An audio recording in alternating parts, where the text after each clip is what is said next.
कोल्हापूरच्या लेखिका मंजुश्री गोखले यांच्या आवर्तन या कादंबरीवर आधारलेला जन्मऋण हा चित्रपट प्रेक्षकांच्या भेटीला येतोय। मनोज जोशी आणि सुकन्या कुलकर्णीसह अन्य नामवंत कलाकारांच्या या चित्रपटात भूमिका आहेत। एका सत्य घटनेवर आधारित लिहिलेल्या कादंबरीवर हा चित्रपट बनल्याने आपल्याला मनस्वी आनंद झाल्याचं लेखिका गोखले यांनी सांगितलं।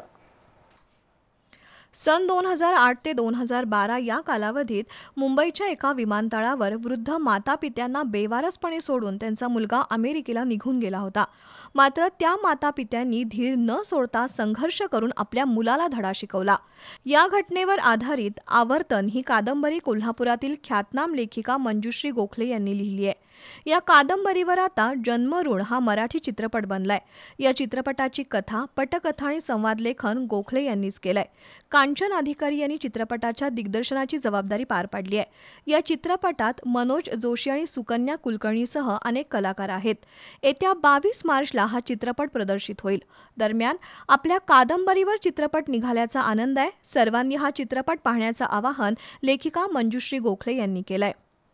मनोज जोशी आणि सुकन्या कुलकर्णी या कसलेल्या अभिनेत्यांनी या चित्रपटामध्ये उत्तम अभिनय केलेला आहे।